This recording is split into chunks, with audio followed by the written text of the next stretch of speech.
Think about how many times you will sign your name over the course of your life. On bank loans, apartment leases, restaurant receipts, digital pads at the grocery store.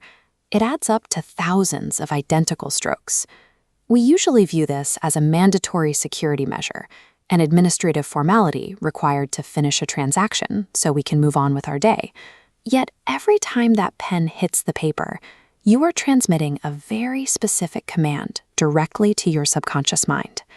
Out of all the things you write, there is no other symbol you repeat as often, or one that is as deeply personal as your own signature. This repetition functions as a form of physical programming. Over years and decades, the mechanical consistency of the act helps define the boundaries of your self-identity. When you look at your signature, your brain recognizes that specific ink pattern as a direct stand-in for the concept of I or me.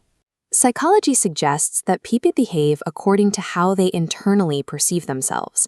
When your brain identifies a symbol as you, it begins to align your actions with the traits that symbol represents. Consider this signature. The letters are tiny and compressed against the vast blank space of the document. Graphologists, professionals who study the psychology of handwriting, frequently find that cramped, hesitant strokes like these correlate with a diminished or insecure self-image. Compare it to this one. Studies of high-achieving individuals often reveal a completely different pattern, featuring heavy ink pressure, sharp, decisive loops, and a distinct upward slant. These people did not achieve success because of a magic signature. Rather, their internal sense of confidence dictated the physical movements of their hands. Your signature acts as a diagnostic mirror. It takes the invisible, subconscious image you hold of yourself and reflects it onto the page through motor movement. To understand how this reflection influences your mind, we look at neuroplasticity, the brain's capacity to reorganize its physical structure based on usage and habit. Every thought, emotion, and physical movement triggers specific neural pathways. As a specific pathway is triggered repeatedly, the brain strengthens physical connection. Over time, the most frequently used pathways become the most dominant. When applied to the act of signing your name, the physical hand movements you've repeated thousands of times become deeply embedded in your brain's circuitry.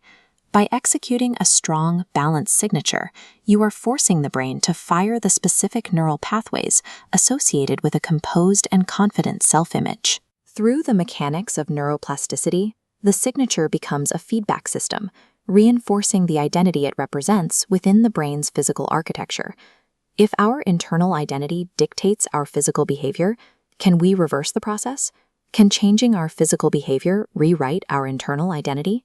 Graphotherapy is the intentional practice of modifying handwriting mechanics to develop new mental habits.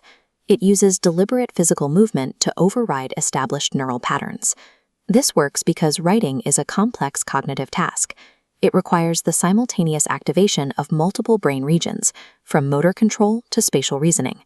This is why written journaling and hand-signed goals are so effective. The brain assigns more importance to information when it is physically processed through the hands, making the written word a powerful tool for behavioral change.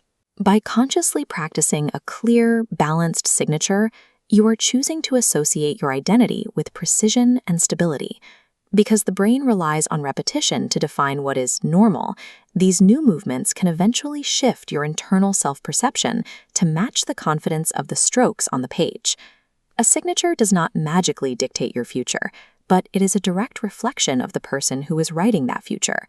So the next time you pick up a pen, take a second to ask yourself, are you signing as the person you are today, or the person you intend to become?